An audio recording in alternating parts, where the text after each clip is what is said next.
Bismillahirrahmanirrahim. Assalamualaikum warahmatullahi wabarakatuh.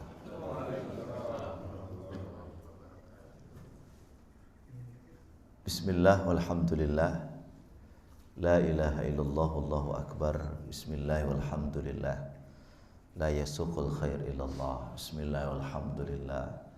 Hasbunallahu wa ni'mal wakil, ni'mal maula wa ni'mal nasir. Wala haula wala quwata illa billahi al-aliyil azim. Bapak-bapak sehat? Alhamdulillah. Mohon maaf kemarin itu nggak bisa hadir karena ini sekarang memang antara pondok dan Jakarta ini ya butuh penyesuaian. Tapi saya janji insyaallah akan terus ya kita untuk bisa bersilaturahim. Saya tidak bermaksud untuk mengajar karena bapak-bapak semua ini sudah hebat-hebat semua ini. Pengalaman panjangnya sudah luar biasa. Cuma kehadiran kita adalah watawasau bil haq watawasau bis sabar ya. Bapak-bapak dan ibu sekalian yang saya hormati, sebulan yang lalu saya membahas bahwa nabi yang paling banyak disebut di dalam Quran itu adalah Nabi Musa alaihissalam, bahwa Nabi Musa dengan Nabi Muhammad itu ada kemiripan sejarah. Yang pertama beliau sama-sama diusir, yang kedua beliau sama-sama terdesak, yang ketiga adalah beliau itu sama-sama yakin dengan bantuan Allah Subhanahu wa taala. Nah, kemarin kita sudah bahas tentang Nabi Musa alaihissalam. Saat ini kita akan merujuk kepada Nabi Yuna Muhammad sallallahu alaihi wasallam. Bapak dan Ibu sekalian, nanti buka di dalam surat At-Taubah ya, ayat 40. Kalau Nabi Musa diceritakan oleh Al-Qur'an dalam surat Az-Zumar, dalam Asy-Syu'ara 61-62 yang kemarin kita bahas. Nah, Nabi Muhammad sallallahu alaihi wasallam itu diceritakan oleh Allah dalam surat At-Taubah ayat 40. Nah, sebelum saya masuk ke situ Bapak Ibu sekalian, kalau kita baca sejarah kenabian itu rata-rata bantuan Allah turun kepada mereka itu di titik-titik lemahnya mereka. Maksudnya di titik ujung perjuangan sudah luar biasa, baru di situ Allah Subhanahu wa taala menurunkan nusrahnya, bantuannya. Begitu Nabi Ibrahim alaihissalam sudah tidak berdaya, diikat kakinya, diikat tangannya, kemudian dilemparkan ke dalam api. Pasrahnya luar biasa. Di saat kepasrahan itulah Allah Subhanahu wa taala bilang kepada api, wa qulna ya naru kuni bardan wa salaman ala Ibrahim. Kami katakan kepada api itu, jadilah engkau dingin, jadilah engkau selamat atas Nabi Ibrahim alaihissalam. Sehingga kata para ulama, andaikan tidak ada kata salaman, kata keselamatan, maka Ibrahim itu akan mati kedinginan di dalam api yang bergejolak besar itu. Siapa yang bilang itu? Allah Subhanahu wa taala. Nah, kalau kita lihat di dalam sejarah Bapak Ibu sekalian yang saya muliakan, bahwa paling tidak itu ada 3 momen di mana Allah memberikan intervensi langsung dalam sejarah kenabian itu. Yang pertama, tatkala orang-orang parlemen Mekah. Jadi kalau ternyata dulu di Mekah juga ada MPR-nya, Pak. Ya, kalau kita Senayan ya, di sana itu MPR-nya gitu. Darun Nadwah. Di saat keputusan Darun Nadwah itu bahwa Nabi Muhammad itu harus dibunuh, kalau tidak ini bisa berbahaya bagi agama mereka dan budaya mereka, maka keputusan itu memberikan satu sugesti, Muhammad ini adalah pengkhianat, Muhammad ini perlu dilenyapkan, sehingga siapapun yang mendapatkan Muhammad hidup atau mati, dia akan mendapatkan 100 ekor onta. Nah, pada waktu itu kemudian Rasulullah SAW itu diberitahu oleh Jibril, wahai Muhammad, keputusan mereka ingin membunuh kamu, dan malam ini engkau akan dikepung di rumahmu. Nah, pada waktu itu Rasulullah SAW ya berada dalam rumah itu bersama Ali bin Abi Thalib. Nah, di dalam rumah itu kemudian orang-orang ini sudah berada di luar nih, Pak. Tapi dia tidak langsung masuk ke dalam rumah itu, padahal dia tahu kalau Rasulullah ada di mana? dalam rumah itu. Tapi dia tidak langsung masuk. Dia tunggu dulu keluar Rasulullah SAW. Nah pada waktu itu Nabi SAW bilang kepada Ali bin Abi Thalib, wahai Ali, ini tempat tidur saya, kamu tidur di sini. Kira-kira Ali paham nggak resiko ini, Pak? Hah? Oh, resikonya besar karena tempat tidur ini yang dicari oleh siapa? Oleh orang kafir Quraisy. Kata Ali bin Abi Thalib, ya saya bersedia tidur di tempat Rasulullah. Dan Ali tuh tahu betul resikonya. Tapi dia luar biasa, dia anak muda, dia tidak bilang kepada Rasulullah, ya Rasulullah, saya ini kan masih muda, coba Abu Bakar sedikit yang sudah tua gitu ya. Enggak. Ya. Tetap yakin. Nah pada waktu itu, padahal kalau dia gebrek Rasulullah dalam rumah itu, dia akan mendapatkan Rasulullah di dalam. Tapi Allah Subhanahu Wa Taala merubah skenario besar mereka itu. Lalu Rasulullah SAW keluar dari rumah itu, kemudian mengambil pasir-pasir yang ada di situ. Kemudian Rasulullah SAW membaca surat dalam Al-Quran dalam surah Yasin, وَجَعَلْنَا مِنْ بَيْنِ أَيْدِيهِمْ سَدًّا وَمِنْ خَلْفِهِمْ سَدًّا فَغَشَيْنَاهُمْ فَهُمْ لَا يُبْصِرُونَ. Kami tutup mereka, mata mereka, sehingga mereka tidak melihat. Nabi SAW mengambil pasir kemudian, dan pada hasil mereka tidak bisa melihat. Tapi ayat ini khusus buat Nabi, Pak ya, jangan dipraktekkan juga nanti. Ya, pula pergi ke Amerika kemana nggak usah beli tiket gitu. Nanti pas begitu masuk bandara baca ayat waja'alna min baini aidihim saddan wa min khalfihim saddan wa hum la yubsirun. Insyaallah kelihatan, Pak. Ini khusus buat siapa? Sayyidina Muhammadin sallallahu alaihi wasallam, bukan buat kita. Ya sama juga dalam Quran kan jelas itu ayatnya, wa qulna ya naru kuni bardan wa salaman ala Ibrahim. Kami katakan kepada api itu dinginlah, maka api dingin. Jangan coba-coba. Nanti pulang ke rumah Bapak hidupkan kompor, duduk di situ, baca ayat ini, insya Allah terbakar, Pak.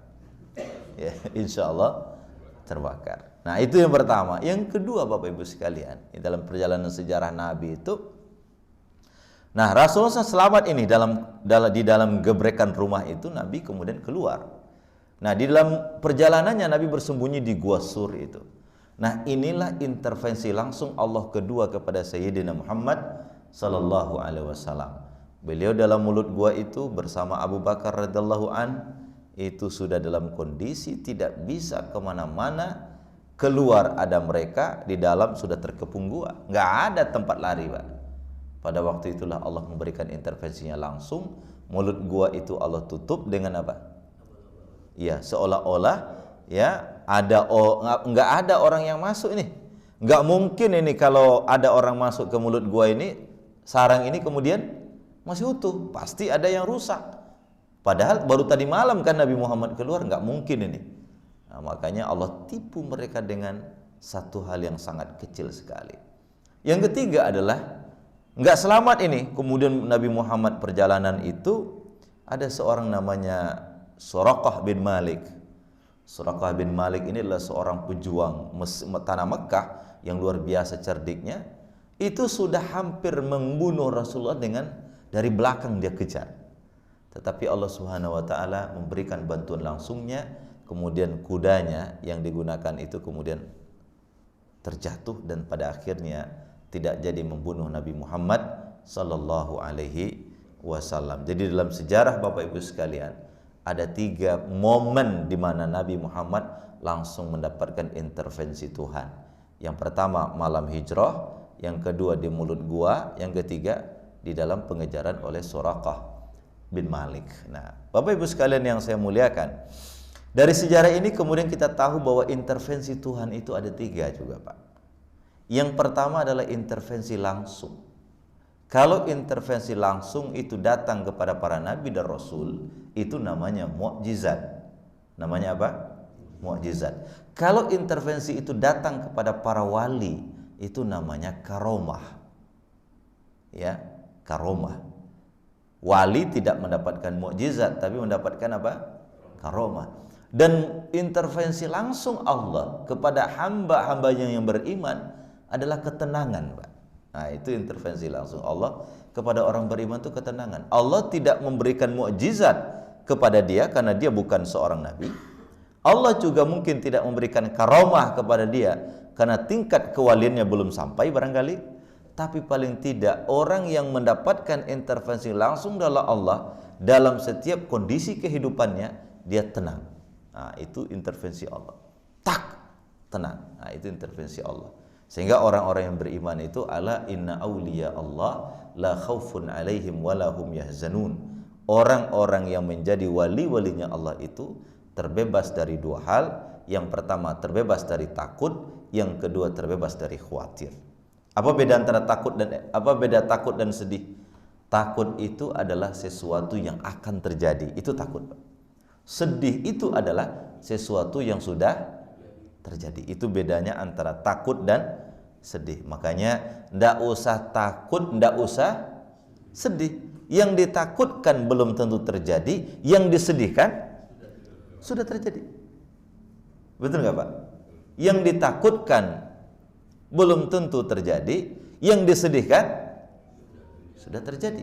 Maka orang yang beriman itu la khaufun alaihim walahum yahzanun. Orang-orang yang kepada Allah itu menjadi wali, itu tidak ada takut baginya dan juga tidak ada sedih dalam hidupnya. Kenapa? Itulah intervensi Allah yang luar biasa kepada orang-orang yang beriman. Oleh karena itu Bapak Ibu sekalian, kata para ulama, apapun yang terjadi dalam hidup ini, tegarlah. Seberat apapun hadapilah. Sepahit apapun nikmatilah. Kenapa? Karena segala sesuatu yang kita anggap air mata hari ini bisa jadi adalah sebuah nikmat pada masa yang akan datang yang kita tidak tahu apa rahasia di balik semua itu.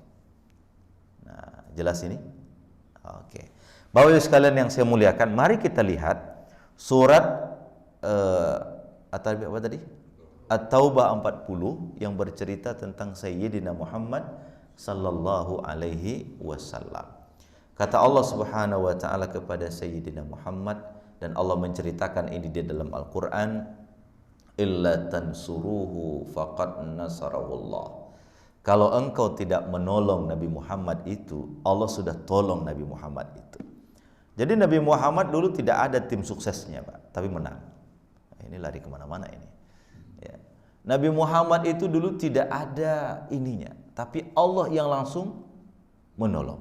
Kata Quran, illa tansuruhu faqad nasarahullah. Kalau kamu tidak menolong Nabi Muhammad itu, maka Allah akan menolong Nabi Muhammad itu. Maka oleh karena itu Bapak Ibu sekalian, tatkala kita membela agama Allah atau menolong agama Allah, jangan menganggap kita berjasa. Karena tanpa kita pun agama itu jalan. Betul nggak Pak? Maka jangan, wah kalau bukan karena saya nggak cerdas umat itu. Bukan. Kalau kamu tidak tolong, Allah tolong. Kalau kamu tidak menolong agama Allah, akan Allah datangkan generasi lain yang menolong agama Allah itu. Jadi jangan pernah merasa berjasa tatkala kita membantu agama Allah, karena Allah tidak butuh kita sesungguhnya. Ada atau tidak ada kita, maka Islam ini akan tegak. Ada atau tidak ada kita, maka agama ini akan jalan. Maka pertanyaannya, apakah kita menjadi penonton atau menjadi pemain? Nah, ini yang harus kita ini kan Pak. Jadi tanpa kita Islam juga akan jalan. Ada buku, saya 2 hari terakhir saya baca buku itu. Judulnya Bagaimana Dunia Tanpa Islam. Kira-kira dunia ini tanpa Islam kira-kira gimana Pak? Bagaimana Eropa tanpa Islam? Bagaimana Amerika tanpa Islam? Bagaimana Asia tanpa Islam? Bagaimana Asia Selatan tanpa Islam? Dan mari kita kerucutkan bagaimana kira-kira Indonesia ini tanpa Islam. Kita tidak sedang bicara ras. Kita tidak sedang bicara menegasikan agama lain. Tapi kita ingin mengatakan bagaimana negara ini kalau tidak ada Islam. Bagaimana dunia ini kalau tidak ada Islam. Wa ma arsalnaka illa rahmatan lil alamin. Tidaklah kami utus engkau wahai Muhammad kecuali menjadi rahmat bagi sekalian alam. Dalam ayat itu bukan hanya Muhammad yang menjadi rahmat Pak. Ada 4 yang menjadi rahmat di situ. Yang pertama adalah arsala, itu risalah. Agama itu sendiri adalah rahmat. Dulu orang melakukan perbudakan. Begitu Islam datang, tidak ada perbudakan di dalam Islam. Dulu orang membunuh atas nama agama, dengan atas nama perbedaan keyakinan. Islam mengatakan tidak ada permusuhan atas nama agama. Kalau engkau berbeda keyakinan denganku, Islam mengatakan lakum dinukum waliyadin. Kepada orang yang bersamaku, yang satu agama dengan perbedaan yang berbeda, itulah a'maluna walakum a'malukum. Agamamu, amalmu untukmu, insya Allah sampai. Amalku untukku, insya Allah juga sampai. Jadi luar biasa. Jadi Bapak Ibu bayangkan bagaimana dunia tanpa Islam, bagaimana agama ini, negeri ini tanpa Islam. Karena Islam itu secara risalah, secara ajaran itu luar biasa. Tidak ada satupun ajaran agama di muka bumi ini, ya, yang mengurusi umatnya sejak dia bangun tidur sampai tidur lagi. Jangankan persoalan memilih pemimpin, jangankan persoalan ekonomi, jangankan persoalan politik, kencing pun diurus oleh Islam. Betul gak? Jangan kencing menghadap kiblat misalnya. Jangan kencing sambil berdiri. Jangan kencing di tempat yang ada lubangnya, di tanah yang ada lubangnya. Siapa tahu di situ ada makhluk Allah yang sedang kampanye. Ya, misalnya semut lagi pemilu, ya. Dia lagi kampanye, Bapak siram dengan air panas, balihonya berhancuran semua itu, Pak. Maksudnya seperti itu, bagaimana Allah memberikan itu. Nah, jadi Quran mengatakan illa tansuruhu faqad nasarahullah. Kalau kamu tidak bantu Muhammad, itu Allah yang akan membantu Muhammad. Jadi Bapak Ibu sekalian, sekali lagi ya, jangan pernah merasa berjasa tatkala kita memberikan kontribusi kepada Islam. Nah, makanya orang yang berbuat yang terbaik dengan keikhlasan itu adalah kebahagiaan hakiki. Ingat, berbuat baik dengan apa? Keikhlasan itu adalah kebahagiaan hakiki. Maka dalam teori kebahagiaan, happiness itu, Pak, itu ada 4 katanya. Orang bahagia itu ada 4 tingkatannya. Yang pertama adalah orang bahagia sesaat. Bapak makan, mewah betul. Sampai kapan bahagianya, Pak? Waktu makan. Selesai itu? Biasa lagi. Itu namanya kebahagiaan sesaat. Makanya orang yang melepaskan hawa nafsunya untuk mendapatkan kebahagiaan, itu adalah kebahagiaan sesaat. Bapak pingin sesuatu, Bapak ambil itu dengan sebanyak-banyaknya, begitu kenyang, apa yang terjadi? Bapak makan durian, durian paling enak itu durian apa? Ya, kalau di kampung saya itu ada namanya durian Barung Balantai, Pak. Bapak dari Padang arah ke Painan, itu ada sebuah kampung namanya Barung Balantai. Itu nikmatnya luar biasa durian di situ. Sampai di mana nikmatnya durian itu? Hanya sampai selesai. Itu namanya kenikmatan sesaat. Yang kedua adalah tingkat yang kedua adalah achievement. Apa itu? Keberhasilan. Pencapaian itu, Pak, itu juga kenikmatan sesaat. Bapak tamat SD, dapat ijazah, bahagia nggak sih? Bahagia kan? Setelah itu pusing nggak? Pusing. Apa yang dipusingkan? Masuk SMP gimana? Ya kan? Begitu di wisuda SMP, bahagia nggak waktu wisuda? Bahagia. Pusing setelah itu? Apa yang dipusingkan? Masuk SMA. Lulus SMA, bahagia nggak? Bahagia. Berapa lama bahagianya? Paling seminggu 2 minggu. Habis itu pusing lagi. Kenapa pusing? Masuk kuliah. Oke. Selesai kuliah, bahagia nggak?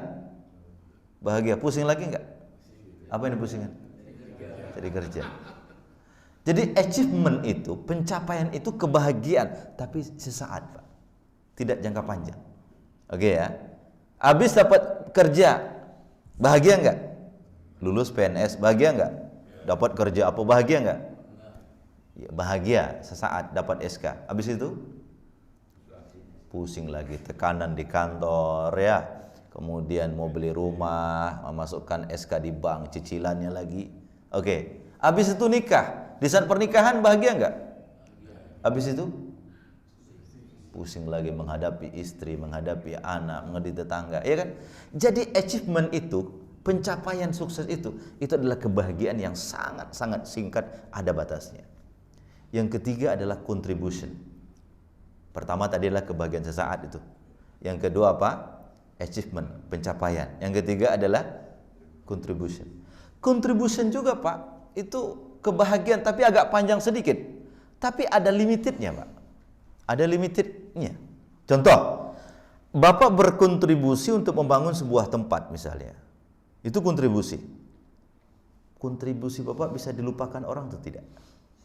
Hah? Bisa kan? Dalam filosofi kami orang Minang, kita bangun masjid pun kata orang yang benci kita itu gereja Pak. Paham nggak maksud saya? Kita bangun masjid ini, tapi bagi orang yang benci kita, itu gereja itu. Ya kan? Jadi kontribusi pun Pak, itu memberikan kebahagiaan, tetapi tidak jangka panjang. Orang bisa melupakan kontribusi kita. Betul nggak sih? Oke. Yang keempat, kebahagiaan yang tidak ada batasnya itu adalah perjuangan dengan keikhlasan. Itu tidak ada batasnya. Bapak tatkala ikhlas, mau dipuji orang atau tidak, Bapak bahagia. Bapak tatkala ikhlas berbuat apapun, mau dihargai orang atau tidak, Bapak tetap bahagia. Jadi tingkat kebahagiaan yang paling tinggi itu adalah keikhlasan itu. Nah, orang yang berjuang dalam hidupnya dengan penuh keikhlasan, dia adalah mengumpulkan akumulasi kebahagiaan yang mendominasi dalam dirinya, yang pada akhirnya dia akan mendapatkan la khaufun alaihim walahum yahzanun. Tidak ada takut, tidak ada sedih. Kenapa? Hidupnya nothing tulus. Jadi sadasep ya, kita berusaha untuk hidup nothing tulus. Mau dihargai, alhamdulillah. Tidak dihargai, alhamdulillah. Mau dipuji, alhamdulillah. Dicaci maki, alhamdulillah. Kenapa? Orang yang sudah ikhlas itu, dia hanya melihat bagaimana Allah memperhatikan hidupnya. Nah, kita baru sampai ayat apa? Illa tansuruhu faqad nasarahullah. Kalau kamu tidak bantu, Allah sudah bantu. Jadi Bapak Ibu sekalian, kalau Bapak tidak membangun Islam, tidak apa-apa. Kenapa? Karena tanpa Bapak juga Allah akan datangkan generasi yang akan membantu Islam. Ya, Bapak tidak sampaikan dakwah juga tidak apa-apa. Jangan mengatakan tidak ada saya dakwah tidak jalan. Oh, jangan Pak. Allah akan mendatangkan bagaimana Allah mengganti generasi-generasi itu menjadi generasi-generasi yang cinta Islam. Di Palestina, orang dibunuh anak-anak mereka itu satu kali dibunuh oleh mereka Yahudi itu. Allah munculkan generasi yang lebih banyak daripada generasi yang dia bunuh. Jadi sejarah itu berputar. Kenapa? Karena yang menolong agama ini bukanlah manusia, tapi yang menolong agama ini siapa? Allah. Jadi Bapak kalau punya ekonomi, bantu Allah dengan ekonomi. Kalau punya ilmu, bantu Allah dengan ilmu. Kalau punya kekuasaan, bantu Allah dengan kekuasaan. Kalau punya segala yang kita miliki, kita punyai, bantu agama dengan itu. Ya, beberapa hari yang lalu saya ikut satu seminar gitu ya. Jadi Bapak Ibu sekalian, siapa sih yang menguasai negeri ini Pak? Siapa yang menguasai negeri? Jangan sebut nama. Siapa yang menguasai negeri ini? Ya, jangan usah bicara negeri inilah. Siapa yang menguasai dunia ini? Politisi? Tidak. Orang berilmu? Tidak. Siapa yang menguasai negeri ini? Orang yang punya kapital. Orang yang punya apa? Orang yang punya modal. Lihat dunia ini. Ya, Bapak lihat bagaimana pertempuran antara muslim di Eropa misalnya. Itu muslim Eropa itu Pak, itu rata-rata kan migran dari negara-negara Arab ya. Gitu ya. Di Jerman itu sekitar 4 juta muslim. Itu rata-rata datang dari Turki. Ya kan? Nah, tatkala mereka datang ke sana, dulu mereka pekerja, kemudian lama-kelamaan membangun keluarga di situ, ya, membangun Jadi saya nggak usah lanjutkan nanti kemana-mana saya nanti ya. Jadi Bapak Ibu sekalian yang saya muliakan, jadi yang menguasai bumi ini adalah kapital Pak, orang yang punya modal. Nah, kalau orang berjuang dengan tidak ada keikhlasan, dia bisa jual dengan kapital semuanya itu. Ya kan? Ilmunya bisa dijual dengan kapital, Pak. Bisa dibeli ilmunya itu. Anda halalkan ini dong. Nanti saya berikan mobil mewah, mewah, selesai. Ya kan? Kekuasaan bisa dibeli dengan uang, Pak. Ya. Kita lihat sekarang. Orang kalau mau jadi bupati, jadi wali kota, berapa miliar harus siapkan duit. Ya kan? Jadi presiden berapa triliun harus siapkan duit. Yang memainkan siapa? Yang mereka punya kapital ini, punya duit ini. Maka oleh karena itu, kita umat Islam ini harus menggunakan semua apa yang kita miliki itu untuk membantu agama Allah. Kenapa? Kalau kita tidak ikut kontribusi, maka Allah akan datangkan generasi yang kontribusinya lebih banyak daripada kontribusi kita. Itulah tingkat keikhlasan. Jadi ingat tadi Pak, kebahagiaan itu berapa tingkatnya? 4. Ya, yang pertama adalah pleasure, kebahagiaan saat. Yang kedua adalah achievement, pencapaian. Yang ketiga adalah contribution, kontribusi kita. Yang keempat adalah keikhlasan. Ya, kalau keikhlasan itu kebahagiaan yang paling luar biasa. Bapak Ibu sekalian, kalau Bapak membantu orang dia tersenyum dan Bapak ikhlas membantunya, kira-kira gimana ada di hati Bapak? Ya? Senang, ya kan? Senang, bahagia melihat orang yang tidak sekolah jadi sekolah, yang tadi anak dari kampung nggak bisa apa-apa, kemudian kita angkat derajatnya, kita sekolahkan di tempat yang baik, kita bantu hidupnya. Nah, kamu selama sekolah di sini kamu harus belajar baik-baik, kamu tidak usah pikirkan uang sekolahmu, kamu tidak usah pikirkan bagaimana hidupmu, tugasmu belajar. Yang pada akhirnya yang tadi tidak ada hafal Quran, dia sudah hafal Quran 3 juz. Yang tadi tidak mengerti Quran sudah luar biasa. Yang tadi tidak mengerti bahasa Arab, bahasa Inggris, sekarang sudah cas Yesus bahasa Arab, bahasa Inggrisnya. Kalau Bapak lakukan dengan keikhlasan, itu kebahagiaannya luar biasa. Ya kan? Maka oleh karena itu ketenangan itu datang dari kebahagiaan itu. Maka kemarin saya jelaskan, Al-Quran tidak bicara tenang, tidak bicara senang, tapi Quran bicara tenang. Apa beda antara tenang dan senang, Pak? Orang tenang, insya Allah senang. Orang senang, belum tentu tenang. Nggak ada. Orang senang, Pak, belum tentu tenang. Bapak punya segala-galanya. Senang nggak itu? Senang. Tapi kalau dari hasil korupsi, tenang nggak? Bapak punya rekening 300 miliar. Tenang nggak? Senang nggak, Pak? Senang nggak? Senang, 300 miliar.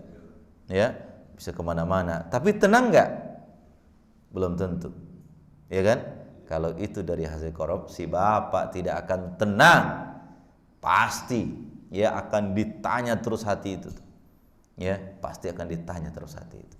Jadi illatan suruhu faqad nasarahullah. Kalau kamu tidak membantu agama ini, maka Allah yang akan membantu agama ini.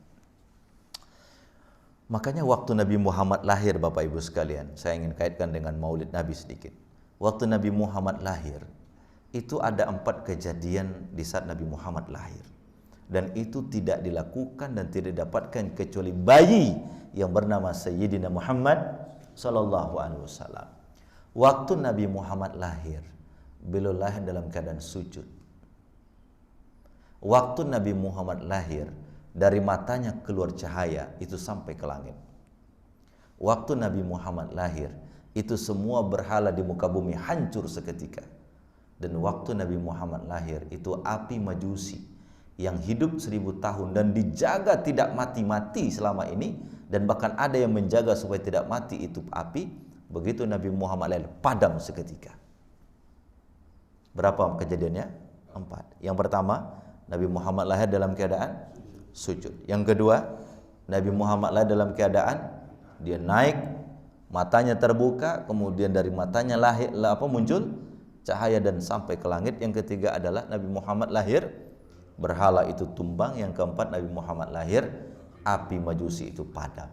Kalau kita refleksi secara ini, maka sebenarnya tugas kita umat Nabi Muhammad harus menghadirkan 4 hal juga.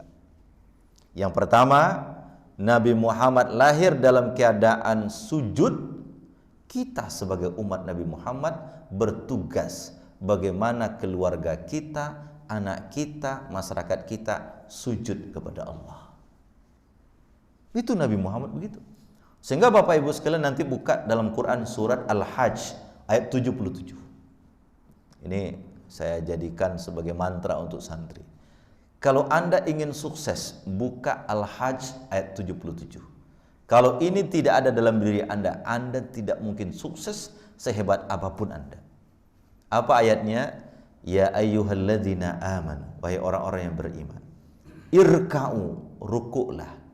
Wasjudu, sujudlah. Wa'budu rabbakum, sembahlah Tuhanmu. Waf'alul khair, berbuat baiklah. La'allakum tuflihun, mudah-mudahan kamu sukses. Berapa suksesnya, Pak? 5. Yang pertama apa? Amanu, beriman kepada Allah. Yang kedua, ruku kepada Allah. Yang ketiga, sujud kepada Allah. Yang keempat, berbuat wa'budu rabbakum, nyembahlah Tuhanmu. Yang kelima, waf'alul khair, lakukan kontribusi terbaik dengan keikhlasan. La'allakum tuflihun, mudah-mudahan kamu sukses. Jadi tugas kita itu bagaimana keluarga kita, anak kita sujud kepada Allah. Jadi kalau pilih pemimpin adalah pilihlah pemimpin yang program-programnya nanti itu membuat orang sujud kepada Allah. Kemarin Jumat lalu saya diundang oleh Dompet Duafa, ya, lembaga filantropi zakat infak. Saya bilang program-program filantropi kita, sebelum kita bantu mereka untuk bisa sekolah, sebelum kita injeksi ekonomi mereka, yang pertama kita harus pastikan adalah tatkala kita bantu mereka, mereka sujud kepada Allah. Coba lihat dalam Quran, li ilafi quraisyin ilafihim rihlatash syita'i wasaif falyabudu rabb hadza albayt alladzi at'amahum min ju' wa amanahum min khauf. Li ilafi quraisyin ilafihim rihlatash syita'i wasaif falyabudu rabb hadzal bait, sembahlah Allah, Tuhan pemilik bait Ka'bah ini, alladzi at'amahum min ju', yang berikan kamu makan. Makan itu apa itu? Urusan logistik, kan? Wa amanahum min khauf, membuat kamu aman. Seorang pelajar aman, seorang PNS aman bekerja, masyarakat aman. Jadi logistik dan keamanan itu, sebelum mendapatkan itu, mereka harus falyabudu rabb hadzal bait, mereka harus menyembah kepada Allah Subhanahu wa taala. Jadi tugas kita umat Nabi Muhammad SAW adalah membantu agama Allah ini. Tujuan yang pertama, bagaimana orang-orang ini sujud kepada Allah Subhanahu wa taala. Kenapa ayat itu dibedakan antara rukuk dan sujud? Coba lihat ayatnya. Ya ayyuhalladzina amanu irka'u wasjudu wa'budu rabbakum waf'alul khair la'allakum tuflihun. Karena ruku itu khusus untuk salat, Pak. Ada enggak ibadah ruku tanpa salat? Enggak ada, kan? Tatkala Allah bilang ruku, yang dimaksud apa? Salat. Tapi tatkala Allah bilang sujud, itu bisa dua. Bisa di dalam salat, bisa makna sujud itu adalah ketundukan dan kepatuhan, itu sujud.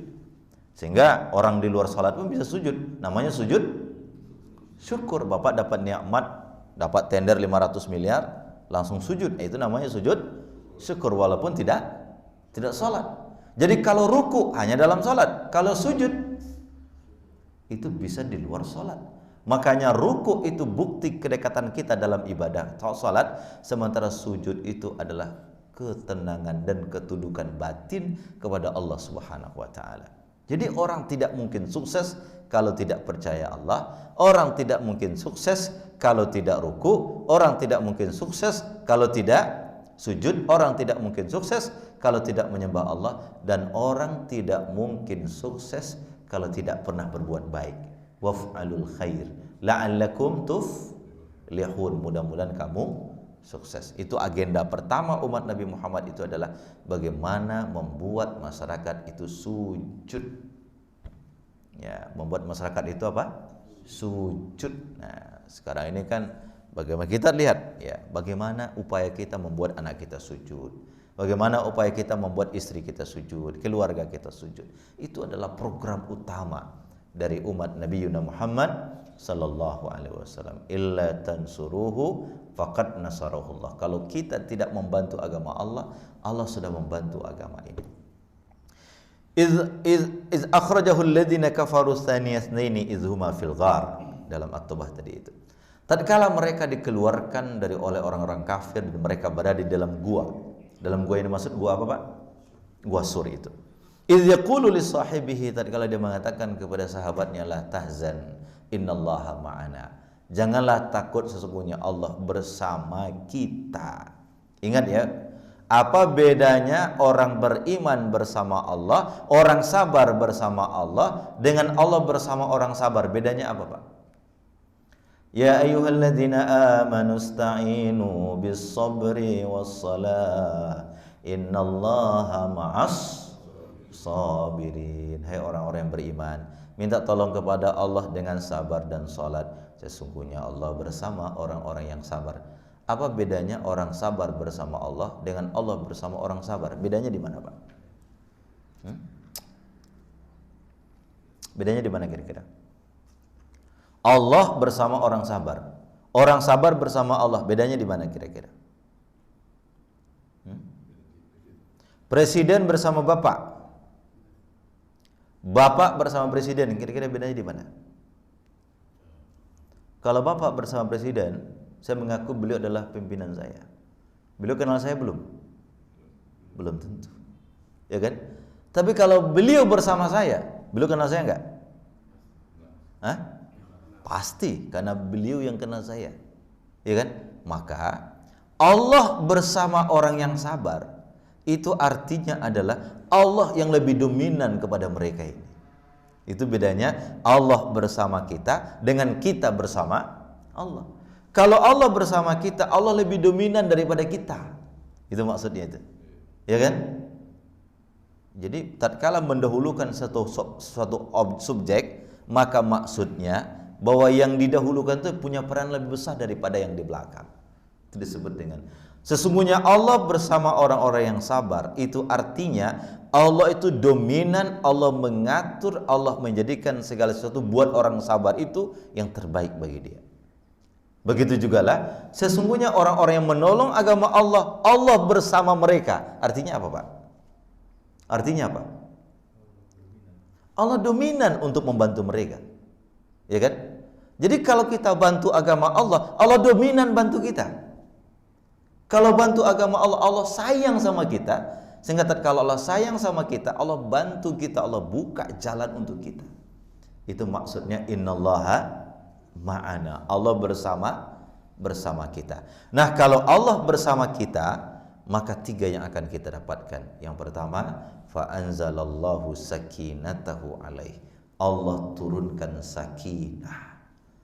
Sakinah itu tidak senang tapi tenang. Beda nggak antara senang dan tenang? Dalam penjara senang atau tidak, Pak? Dalam penjara senang atau tidak? Tidak senang. Tapi ada orang tenang dalam penjara? Ada. Buya Hamka dalam penjara tidak senang, tapi tenang. Sehingga saking tenangnya lahir tafsir Al-Azhar dalam penjara. Itu nggak mungkin keluar tafsir kalau hatinya tidak. Bapak nulis kalau hati kacau kira-kira gimana, Pak? Hah? Hati sedang kacau, pikiran sedang galau, nulis kira-kira apa yang terjadi, Pak? Bukan nulis coret-coret aja, ya enggak? Tapi kalau menulis dalam hati tenang, kepala tenang, kira-kira apa yang terjadi? Renungannya tajam. Itulah yang dilakukan oleh Buya Hamka. Dalam penjara tidak senang, Pak, tapi karena tenang melahirkan karya monumental yang sampai sekarang dipelajari orang, namanya tafsir Al-Azhar, ya kan? Ada seorang ulama Mesir pergerakan, namanya adalah Said Qutb, dalam penjara, nggak tenang, Pak, tapi lahir sebuah karya tafsir luar biasa. Judul tafsirnya Fi Zilalil Quran, di bawah naungan Quran. Itu dikarang dalam penjara, Pak. Jadi Bapak sekalian, walaupun kita tidak senang, yang paling utama apa? Tenang. Tapi kalau senang tidak tenang, itu bahaya sekali. Ada nggak sih orang kaya bunuh diri? Ada nggak pejabat bunuh diri? Banyak. Ada nggak, Pak? Banyak pejabat bunuh diri. Tok. Itu kenapa, Pak? Senang nggak? Senang. Apa yang kurang? Tenang. Ada seorang memiliki mobil mewah, lewat ya di depan jalanan. Dilihat ada seorang tukang becak tidur di atas becaknya dalam kondisi panas, tidur Pak. Apa kata yang di mobil mewah ini Pak? Apa dia bilang? Ini Masya Allah enak sekali dia, ya, di atas becaknya panas-panas bisa tidur. Saya ini sudah 3 malam pindah-pindah hotel nggak tidur-tidur, jaga saya. Kata yang punya mobil mewah. Kata yang di becak apa Pak? Dari kejauhan dia lihat, Masya Allah itu Bapak. Dia baru lihat kalau dari hotel, begitu ada sopir, ada apa. Kata tukang becak apa? Enak betul itu Bapak. Mobil mewah, ya. Kemudian di hotel. Sekarang pertanyaan, siapa yang enak Pak? Kata tukang becak yang enak. Kata yang enak siapa? Jadi intinya siapa kira-kira yang enak? Nggak ada yang enak. Yang enak itu, yang tenang itu adalah orang yang bersama Allah Subhanahu wa ta'ala. Maka fa anzalallahu sakinatahu alaih. Orang yang bersama Allah itu Allah turunkan ketenangan untuk dia, walaupun tidak senang. Jelas ya? Beda antara senang dengan tenang. Bapak cari tenang atau cari senang? Kalau bisa dua-duanya. Ya. Kalau bisa apa? Dua-duanya. Ya. Senang, alhamdulillah dapat makanan bagus, pekerjaan bagus, ya. Ya. Hidup pas-pasan, ya. Pas mau libur ke Eropa ada, itu pas-pasan tuh, Pak. Mobil mewah ada, pas-pasan. Tatkala kita butuh, pas ada. Itu pas-pasan tuh enak, Pak. Ya kan? Apa yang mau dibeli pas ada kan ya? Gitu. Orang bebas finansial kalau bahasa sekarang itu. Sampai di mana tadi? Fa anzalallahu sakinatahu alaih. Maka orang yang bersama Allah itu Allah berikan ketenangan walaupun tidak senang. Ingat tadi derajat tenang, derajat bahagia itu berapa Pak? 4 ya. Yang pertama apa? Sesaat. Yang kedua apa? Pencapaian. Yang ketiga apa? Kontribusi. Yang terakhir apa? Bapak lakukan hidup dengan penuh keikhlasan, Bapak bahagia. Ikhlas sudah. Ya, makanya dalam kajian-kajian tasawuf itu ikhlas itu ada 3 Pak. Ada orang tawakal, ada orang taslim, ada orang tafwid. Bapak kalau hidup sudah kayak mayit yang dimandikan itu Bapak tenang sudah. Bapak pernah lihat nggak mayit melawan Pak? Hah? Begitu mau dimandikan, kakinya memberontak, tangan berontak, kira-kira apa yang terjadi Pak? Yang mandikan kabur Pak. Gitu. Jadi kita kepada Allah itu ibarat mayit begitu loh Pak. Bukan berarti tidak boleh usaha ya.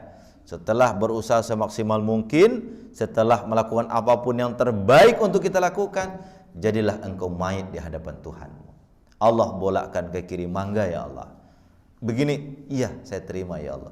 Kalau hidup sudah seperti itu, insya Allah apa? Tenang. Tapi kalau tidak, yang ada adalah menggugat dan menggugat Tuhan. Ya Allah, kenapa? Saya ini sudah sujud, teman saya nggak pernah sujud, tapi kenapa dia terus yang diangkat? Saya ini sudah sujud tapi nggak pernah juga naik-naik. Nah, yang disalahkan apanya? Sujudnya yang disalahkan. Padahal nggak ada hubungan antara sujud dengan diangkat atau tidak diangkat.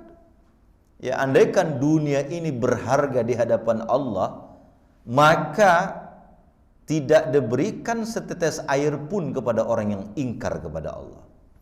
Tapi karena dunia nggak ada hubungannya dengan Allah, nggak ada nilai di hadapan Allah. Allah berikan semua. Siapa yang mau ambil, ya, ambil saja. Obral dunia di hadapan Allah itu mah. Suatu ketika Nabi SAW lewat, ada anjing mati Pak. Kata Nabi SAW, sahabatku, itu anjing mati sudah bau, ada yang mau beli enggak? Ya Rasulullah, jangankan beli, dikasih pun saya enggak mau. Kata Nabi SAW, dunia di hadapan Allah sebagaimana harganya anjing mati itu di hadapan mata kalian. Jelas Pak? Nah, oleh karena itu Saya dicerita oleh seorang ulama, Habib Umar itu Pak punya tanah. Tiba-tiba tanahnya diambil orang, ya, diambil orang, kemudian masuk ke pengadilan. Padahal Habib itu punya bukti yang luar biasa, punya sertifikat semualah, ya. Dilapor kepada beliau, Habib, ini tanah kita diambil orang, mau digugat tanah kita ini. Tapi kita punya semuanya, punya sertifikatnya, semua apa. Kalau kita maju di pengadilan kita menang, Bib. Apa dia bilang? Itu tanah kasihkan sama orang itu. Wah, kaget anaknya. Abah, kalau begini terus habis semua kita. Apa kata Habib Umar bin Hafid? Saya tidak mau bertengkar dunia di hadapan Allah. Saya tidak mau bertengkar dunia di mana Pak? Di hadapan Allah. Kira-kira kalau itu yang masuk di hati kita, kira-kira gimana? Saya kadang-kadang bingung Pak, di jalanan itu Pak ya, tersenggol sedikit aja, ngamuknya sampai di mana-mana itu. Saya nggak tahu apa pikiran orang itu. Tersenggol sedikit mobilnya tuh, sedikit aja, itu ngamuknya di mana-mana itu Pak. Padahal itu harganya barangkali kalau diperbaiki mungkin cuma 200. Ya kecuali Lamborghini ya Pak ya. Kalau Lamborghini kan tergores sedikit harga Avanza itu katanya itu. Ya. Jadi Lamborghini itu Kang Asep, kalau tergores sedikit catnya, memperbaiki catnya seperti beli satu Avanza. Nah kalau itu mungkin ya. Ini tergores sedikit apa segala macam. Aduh. Mau? Ambil aja. Keluarga, Bib, gimana nanti? Kata Habib, saya tidak mau bertengkar masalah dunia di hadapan Allah. Kalau begitu Abah, nanti rumah kita diambil orang. Ya sudah, kalau diambil orang kita tinggal di atas mobil aja. Tidur di atas mobil kita. Nggak mungkin akan seperti itu ya. Tapi begitulah lapangnya hatinya dengan dunia ini. Kamu mau jabatan saya? Ambil. Hidup kita ini jangan diketergantungan dengan dunia Pak. Makanya supaya masuk sampai ke ikhlas itu Pak, ada 4 tangganya ya. Ini sudah lari kemana-mana kajian kita ini ya. Untuk sampai ke ikhlas itu 4 tangganya Pak. 1, 2, 3, 4. Tangga pertama adalah untuk sampai ke ikhlas, bersihkan hati dari maksiat. 1 itu. Yang kedua, bersihkan hati dari ketertarikan dunia, ketergantungan dunia. Saya bahagia kalau nanti saya sudah lulus S3. Nah itu apa Pak? Bahagianya digantungkan dengan apa? Dengan S3-nya. Saya nanti bahagia kalau saya sudah punya mobil 50 biji. Bahagianya kapan? Ketergantungannya kepada dunia. Itu yang kedua, bebaskan hati dari ketergantungan kepada dunia. Tangga ketiga itu adalah bebaskan hati dari ego. Dari apa Pak? Ego. Saya itu kalau nggak begini saya nggak bahagia. Saya bahagia kalau lawan politik saya kalah. Nah, itu namanya apa? Ego itu. Ya. Yang keempat, kalau orang sudah sampai derajat itu, barulah dia mendapatkan keikhlasan yang mutlak. Jadi ikhlas itu ternyata tangganya ada berapa itu? Pertama, bebaskan hati dari maksiat. Yang kedua, bebaskan hati dari ketertarikan dunia. Yang ketiga adalah bebaskan hati dari ego. Yang keempat baru nanti kita akan mendapatkan keikhlasan. Mudah-mudahan Allah memberkahi kita semua. Amin ya rabbal alamin. Saya pikir cukup demikian dulu. Yang kedua adalah tatkala kita bersama Allah, yang pertama tenang, yang kedua adalah Allah akan berikan bantuannya kepada kita dari arah-arah yang tidak kita sangka-sangka. Yang ketiga adalah kalau umat ini sudah bersama Allah, nggak usah macam-macam Pak. Nanti orang-orang, kelompok-kelompok, apapun namanya yang memperjuangkan Islam akan menang. Kenapa? Orang sudah sadar dengan Allah Subhanahu wa Ta'ala. Kalau saya bergabung di sini, yang saya dapatkan hanya dunia. Saya tidak mau. Saya ingin bergabung di sebuah tempat, dunia saya dapat, akhirat saya dapat. Kalau saya bergabung di sini, saya hanya dapat jabatan. Tapi jabatan saya bisa jadi menjadi jurang untuk masuk neraka. Saya nggak mau, walaupun saya tidak punya apa-apa. Yang penting saya bersama Allah Subhanahu wa Ta'ala.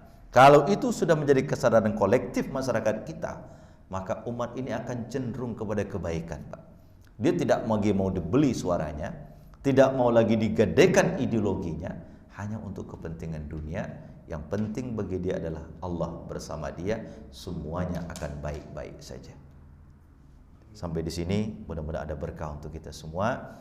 Nanti kita lanjutkan lagi pada bulan yang akan datang. Mudah-mudahan kita sehat walafiat. Terima kasih. Ada pertanyaan? Wah, nunjuk langsung nih ya ceritanya. Ya, silakan. Ini memang sebentar, panasnya luar biasa sekarang ya. Itu. Ya, silakan Pak. Ini soal hubungan dengan moral dan budi pekerti. Oke.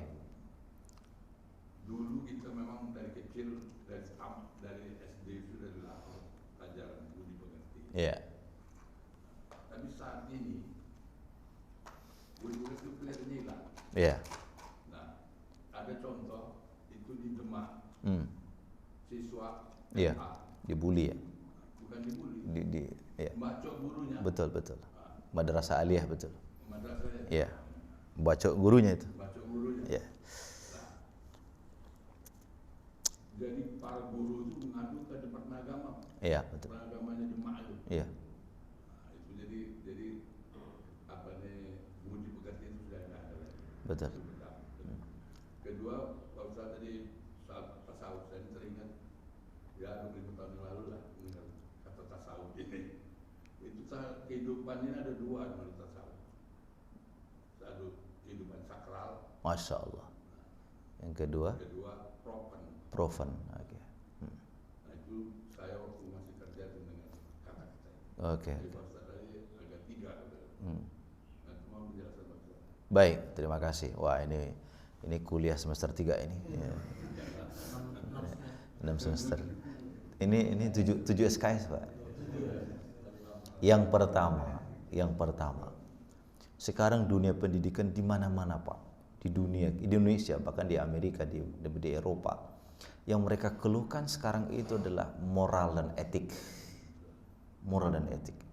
Sehingga Bapak Ibu sekalian, kalau sekarang ini mulai banyak kesadaran besar dari orang-orang di belahan dunia manapun. Sebelum mereka menjadikan anak mereka pintar, mereka pingin anak mereka itu punya akhlak duluan, karakter. Ya Pak, di Amerika ada sebuah sekolah namanya As-Salam Islamic School di Chicago. Itu di sana itu yang pertama kali ditempatkan adalah pendidikan akhlak. Bagaimana anak ini bisa hormat sama orang tuanya. Dan itu diminati di Amerika. Kenapa? Orang-orang di Amerika itu penghormatan terhadap orang tuanya kan my dad gitu. Nggak ada. Sementara di sekolah itu diajarkan kalau ketemu orang tua salaman, cipika-cipiki. Mereka bingung, kok ada ya anak-anak muda di zaman sekarang ketemu orang tuanya cipika-cipiki. Itu akhirnya apa? Sekolah itu diminati luar biasa oleh warga Amerika. Bahkan kadang-kadang yang non-Islam pun masuk di situ. Nah, ini apa kesadaran? Pemerintah kita itu mengeluarkan Permendikbud 26 2016. Kenapa saya hafal? Karena yang sekarang kita ini kan 6 karakter anak didik Indonesia itu. Bagaimana membangun karakter dia, jujur, hormat, santun dan segala macam. Kami di Algebra itu punya moto yang disebut dengan ceria. Ceria itu kan filosofi kalau Bapak Ibu bangun di pagi hari, lihat bunyi burung ya kan? Kering, semuanya ceria kan? Nah, ceria itu apa? Yang pertama, anak harus cerdas. Yang kedua harus itu adalah energik, dia nggak boleh loyo, dia harus kuat. Yang ketiga adalah responsif, dia nggak boleh ego, dia harus membantu saudaranya. Yang keempat adalah inovatif, nggak boleh stagnan, dia harus melakukan. Tetapi semua ini Bapak Ibu sekalian, pondasi akhirnya adalah apa itu? Akhlak karimah, akhlak mulia. Dan itulah misi Nabi Muhammad diutus wa ma arsal innama bu'istu liutammima makarimal akhlak. Laqad kana lakum fi Rasulillah uswatun hasanah. Jadi oleh karena itu Pak Haji, memang sekarang ini perhatian pemerintah, terutama lembaga pendidikan terhadap pembangunan akhlak ini luar biasa. Ya, kenapa? Karena fakta luar biasa menunjukkan. Coba lihat kejadian di SMA, orang begitu selesai ujian bajunya robek-robek, kemudian pesta dalam tanda kutip yang negatif, ya kan? Berhubungan kiri kanan muka belakang, laki-laki perempuan goncengan kemana-mana, ya pada akhirnya masuk angin. Ya kalau masuk angin bisa diminum tolak angin, kalau masuk anginnya beda, paham maksud saya? Masuk anginnya beda, ya hamil di luar nikah. Akhirnya apa? Betapa banyak anak Indonesia yang harus keluar dari rahim seorang wanita, tidak tahu memanggil kepada siapa, panggil ayah, panggil abi, panggil papa. Ini kan luar biasa. Hari Valentine Day yang 14 apa itu? Februari di puncak di mana-mana, luar biasa. Jadi Pak Haji, ini pembangunan karakter ini, etik ini menjadi beban besar sekarang negeri kita ini. Di mana-mana. Ya, maka kita berdoa mudah-mudahan pemerintah konsen ini untuk membangun karakter ini. Ya, kemarin di madrasah aliyah itu, memang itu siswa madrasah, Pak. Dia bacok gurunya, Pak. Masya Allah. Sekarang jangankan guru, Pak, orang tuanya pun banyak yang dibunuh sekarang. Betul nggak? Saya kemarin ke rumah sakit di RCM itu, saya ketemu dengan seorang luka kiri kanan muka belakang, matanya ini, kenapa kamu begitu? Saya dibacok oleh adik ipar saya, Pak. Dibacok oleh adik iparnya gara-gara apa? Adik ipar ini mabuk-mabukan, kemudian ditegur, jangan begitu, kamu harus jadi orang baik. Nggak terima, Pak, dibacok. Bahkan mata. Ini orang gampang sekali membunuh orang sekarang. Kenapa? Ini akhlak. Oleh karena itu, ya kita berharap pembangunan akhlak ini mulai dari keluarga ini ya. Keluarga, ayah, ibu, ya itu harus bertanggung jawab besar itu untuk bagaimana anak-anak kita ini. Saya sering mengatakan bahwa anak-anak sekarang ini diorientasikan untuk menang olimpiade sains tingkat nasional, tingkat internasional, tapi jarang diberikan kepada mereka bagaimana menghormati orang tuanya. Semakin apa? Akhirnya apa? Semakin cerdas, makin kurang ajar. Betul nggak, Pak? Makin cerdas, makin kurang ajar. Ya itu Pak Haji ya. Jadi memang ini persoalan akhlak ini menjadi, makanya pemerintah melalui kita juga di lembaga Kementerian Agama itu, bagaimana sekarang akhlak, moral, etik ini menjadi perhatian kita semua ini. Di lembaga pendidikan akhlak itu menjadi, jadi akhlak itu ada dua penanaman. Yang pertama adalah habituasi, yang kedua adalah aplikasi. Habituasi itu adalah pembiasaan. Yang kedua adalah aplikasi. Apa itu? Membentuk sebuah sistem supaya orang itu mulai berakhlak. Ya, Anda memasuki kawasan Islam, nah, itu kan akhlak itu. Anda harus berpakaian sopan, itu adalah akhlak. Yang kedua Pak Haji, memang dalam agama itu ada dua, ada yang disebut dengan sakral, ada yang disebut dengan profan. Tapi bagi orang yang beriman, profan pun jadi sakral, Pak. Yang sakral itu apa? Segala sesuatu yang kita lakukan memiliki hubungan transenden dengan Tuhan, itu sakral. Bapak berdoa, itu sakral, Pak. Baca Quran, itu sakral. Beribadah, itu sakral. Ingat mati, itu sakral. Membaca kitab suci, itu sakral. Jadi segala sesuatu yang terkait dengan Allah dan Nabi dan segala urusan-urusan keagamaan itu disebut dengan apa? Sakral. Yang profan itu adalah segala sesuatu yang tidak ada kaitannya dengan akhirat, itu adalah profan. Tapi bagi orang yang beriman, yang profan pun bisa jadi sakral. Bagaimana caranya? Masukkan Allah di dalam profan, yang profan jadi sakral. Makan itu profan, Pak, tidak ada hubungannya dengan Allah. Tapi kalau Bapak makan niatnya karena Allah, maka makan yang profan menjadi apa? Sakral. Oleh karena itu di dalam Al-Quranul Karim, seluruh kenikmatan dunia yang sifatnya material itu tidak disebut dengan nikmah, tapi disebut dengan mata. Disebut dengan apa? Mata. Harta, anak, sawah ladang, emas, perak, dalam Quran tidak disebut dengan nikmat, tapi disebut dengan mata. Buka Ali Imran ayat 18. Kata Allah Subhanahu wa taala, "Zuyyina lin-nasi hubbus syahawati minan nisa'i wal banin wal qanatiril muqantara minadh dhahabi wal fiddah wal khailil musawwamah minal an'ami wal haras, dzalika mata'ul hayatid dunia." Harta, emas, sawah ladang, semua itu mata. Mata itu profan. Mata itu apa? Profan. Tapi kalau mata itu masuk Allah, itu jadi sakral, Pak. Harta itu profan. Tapi kalau disimpan di jalan Allah jadi apa? Sakral. Ilmu itu profan. Tapi kalau masuk Allah, sakral. Anak itu profan. Kalau masuk Allah, sakral. Mobil itu profan. Kalau masuk Allah, sakral. Jadi semua yang profan itu menjadi sakral. Kalau masuk apa? Allah. Itu yang dikatakan oleh Fudail bin Iyad. dalam konteks menjadikan profan menjadi sakral, dia mengatakan al-arifuna billah adatuhum ibadat wal jahiluna billah ibadatuhum adat. Orang yang terkoneksi dengan Tuhannya, kebiasaan hari-hari yang profan itu bisa berubah menjadi ibadah. Ya tak? Tapi orang yang terputus dengan Tuhannya, ibadahnya pun bisa dinilai tidak ada apa-apanya. Orang sholat tapi niatnya, ini mau pilkada ini, saya harus sholat dulu nih, ya saya harus wudhu dulu nih, kemana-mana ini ya, enggak, maksud saya ya. Orang kalau melaksanakan agama dengan niat-niat yang tidak baik, itu agama itu sakral, Pak. Tapi niatnya yang enggak benar itu jadi profan, dia enggak ada nilainya di hadapan Allah. Orang jadi imam, orang jadi membangun masjid, itu sakral sekali itu, ya. Tapi kalau niatnya bukan karena Allah, yang sakral pun bisa jadi profan. Tapi kalau orang ada Allah di dalamnya, yang profan jadi, ini pertanyaan Pak Haji ini dahsyat sekali ini, profan dan sakral, udah lama, jadi lama tapi masuk kan dalam hati, teringat terus ya. Jadi Bapak Ibu sekalian, makanya ini saya tadi malam ikut pengajian di Al-Iman ya, di Blok M Square di atas itu. Dia bilang, makanya jangan pernah bosan memberikan kalimat baik, karena kalimat baik itu, Pak, kalau tidak sekarang manfaatnya ada, nanti 10 tahun yang akan datang ada manfaatnya. Betul nggak, Pak? Kadang-kadang kita ingat nasihat orang itu tatkala kita sudah mendapatkan apa, Pak?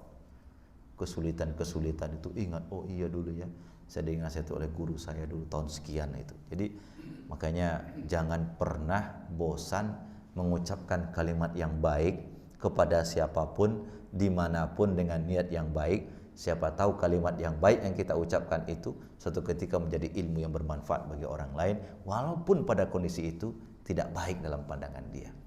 Barangkali itu ya. Kita tutup dengan doa Al-Fatihah.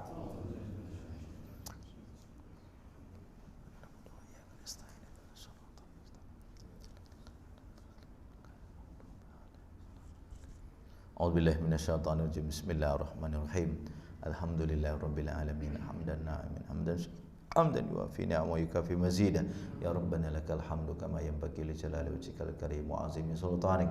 Allahumma Rabbana taqabbal minna salatana wa siyamana wa ruku'ana wa sujudana wa qu'udana wa tadarru'ana wa taqasyu'ana wa tamim taqsirana ya arhamar rahimin.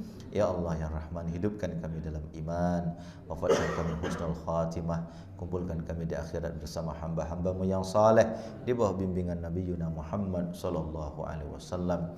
Ya Allah, Rabbana inna nas'aluka sihhatan fil iman. Ya Allah, berikan kami kesehatan tapi dibungkus dengan keimanan. Wa imanan fi husnil khuluq, iman yang kuat ya Allah tapi akhlak yang baik. Ya Allah, nas'aluka khairad dunya wal akhirah. Ya Allah, berikan kami kebaikan dunia yang singkat dan berikan kami kebahagiaan akhirat yang abadi. Bi fadlika ya arhamar rahimin, bi fadlika ya ajwadal ajudin, bi fadlika ya rabbal alamin. Rabbana ya Fattahu ya Razzaq ya Muhawwilal ahwal, hawil ahwalana ila ahsanil hal. Hasbunallah wa ni'mal wakil, ni'mal maula wa ni'man nasir, wa la hawla wa la quwwata illa billahil aliyil azim.